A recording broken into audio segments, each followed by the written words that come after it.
Hi guys, welcome back to NB learning. Kindly channel को subscribe कर दें। और अगर आपको वीडियो देखने में कोई मसला हो रहा है तो मेरे चैनल पे प्लेलिस्ट बनी हुई है जिसमें हर चीज़ की आपको अलग से प्लेलिस्ट मिल जाएगी। उर्दू में, इंग्लिश में और मैथ की, स्टीम की, हर तरह की प्लेलिस्ट मौजूद हैं। आप वहाँ पे जाकर देख सकते हैं। पिछले लेक्चर में हमने डिस्कस किया था कि मैकेनिकल डस्ट कलेक्टर किस तरह से काम करते हैं। आज हम डिस्कस करेंगे कि इलेक्ट्रोस्टैटिक प्रेसिपिटेटर किस तरह से काम करते हैं।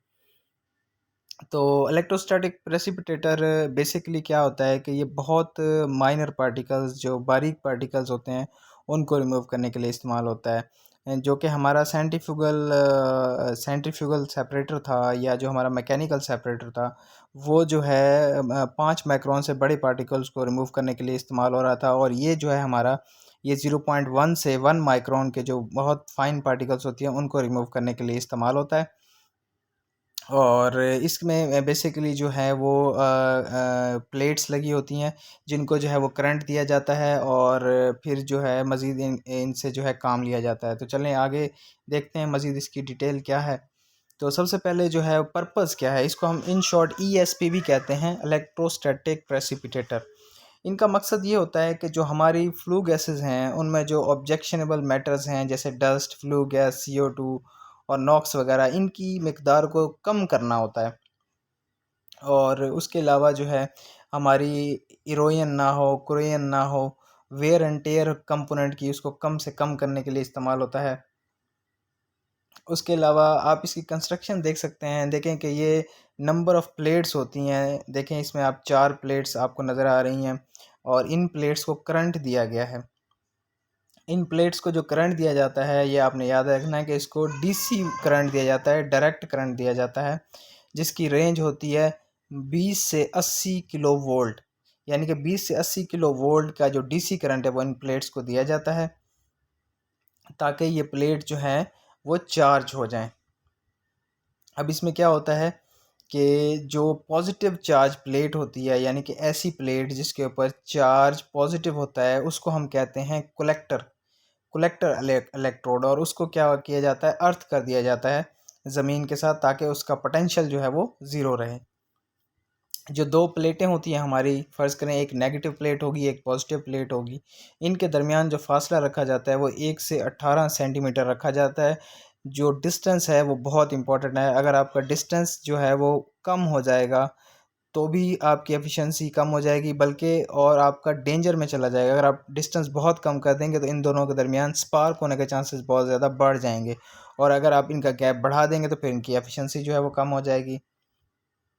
तो मज़ीद जो है ये जो प्लेट्स होती हैं ये केसिंग के अंदर मौजूद होती हैं, जिसमें जो है आप देख सकते हैं इसकी बॉडी होती है, केसिंग होती है, और नीचे हॉपर होता है जो कि हमारे डस्ट को कलेक्ट करने के लिए इस्तेमाल होता है। और उसके अलावा जो हमारा इसका मेन या कोर वर्किंग प्रिंसिपल है, उसके 4 स्टेप्स हैं। जो पहला स्टेप है उसको कहते हैं corona generation. Corona generation, particle charging, particle collection and removal of particle. Corona generation basically क्या होता है कि जब प्लेट्स को हाई वोल्टेज दिए जाते हैं, यानी कि 20 से 80 किलो वोल्ट जब इन प्लेट्स को दिए जाते हैं, और फिर जब फ्लू गैसेस इन प्लेट्स के दरमियान से गुजरती हैं, तो उससे क्या होता है कि वो जो गैस है वो आयोनाइज हो जाती है, और उसमें मौजूद जो एटम्स हैं वो पॉजिटिव और नेगेटिव में डिवाइड हो जाते हैं, जिससे क्या होता है कि एक ब्लू लाइट जनरेट होती है। ये कोरोना जनरेशन को आप अपनी स्लाइड पे भी देख सकते हैं। इससे क्या होता है, ब्लू लेमनस ग्लो क्रिएट होता है, जिसको कोरोना कहते हैं। यानी कि एक लाइट सी प्रोड्यूस होती है जिसको कोरोना जनरेशन कहते हैं। यानी कि जैसे हमारा प्रोसेस स्टार्ट होगा तो लाइट प्रोड्यूस होगी। उसके बाद पार्टिकल चार्जिंग, यानी कि जो पार्टिकल उसमें से गुजरेंगे प्लेट्स के दरमियान में से या उसके अराउंड, वो क्या हो जाएंगे, एटम जो होंगे वो आयोनाइज हो जाएंगे। उसमें कुछ पॉजिटिव में डिवाइड हो जाएंगे, कुछ नेगेटिव में डिवाइड हो जाएंगे। फिर क्या होगा, जो पॉजिटिव पार्टिकल होंगे वो नेगेटिव प्लेट की तरफ अट्रैक्ट होंगे, और जो नेगेटिव है वो पॉजिटिव की तरफ अट्रैक्ट होंगे। तो उससे क्या होगा कि वो जो पार्टिकल हैं वो हमारी प्लेट के साथ जो है वो स्टक हो जाएंगे, जिससे जो है वो हमारे एटमॉस्फेयर में नहीं जा सकेंगे। उसके अलावा जो है हमारी ईएसपी की जो टाइप्स होती हैं वो 2 टाइप्स होती हैं, ड्राई और वेट। ड्राई में क्या होता है कि जैसे हमारी प्लेटें चार्ज होती हैं तो जो पार्टिकल्स होते हैं वो प्लेट पे आके जो है वो स्टक कर जाते हैं। फिर क्या किया जाता है कि कुछ टाइम के बाद जो है उनको वाइब्रेट करवाया जाता है उन प्लेट्स को, और वो जो सॉलिड पार्टिकल होते हैं वो नीचे हॉपर में जमा कर लिए जाते हैं। क्योंकि अगर आप उनकी क्लीनिंग नहीं करेंगे तो उनकी जो एफिशिएंसी है वो बहुत कम हो जाएगी। उसके अलावा जो वेट टाइप ईएसपी होती है, इलेक्ट्रोस्टैटिक प्रेसिपिटेटर, उसमें क्या होता है वाटर के ज़रिए इन प्लेट्स की जो है वो क्लीनिंग की जाती है। इनको यानी कि पूरे प्रोसीजर के तहत, यानी कि इनके करंट इनको बंद करके प्रॉपरली इनकी वॉशिंग की जाती है। इसको कहते हैं वेट टाइप ईएसपी। और इसकी जो है ये जो है वो ज़्यादा इफ़ेक्टिव होता है in spite of dry ESP के। उसके अलावा आगे हम बात कर लेते हैं कि एडवांटेजेस, फ़ायदे क्या हैं एस पे इलेक्ट्रोस्टैटिक प्रेसिपिटेशन के एडवांटेज क्या हैं। इसमें एडवांटेज तो में सबसे पहला ये है कि ये स्मॉल, छोटे से छोटे पार्टिकल को भी रिमूव कर सकते हैं, जिसमें मिस्ट है, फ्लाई ऐश है।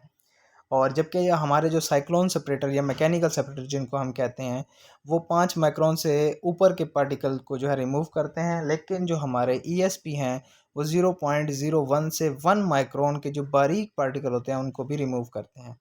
और ईएसपी की जो है एफिशिएंसी बहुत ज़्यादा हाई होती है। 99% डस्ट जो है वो ये कलेक्ट करने की सलाहियत रखते हैं। और उसके अलावा इनकी ऑपरेटिंग रेंज भी आप टेम्परेचर के हिसाब से बढ़ा सकते हैं। यानी कि आप इसको 363 केल्विन से 763 हायर टेम्परेचर पर भी यूज़ कर सकते हैं।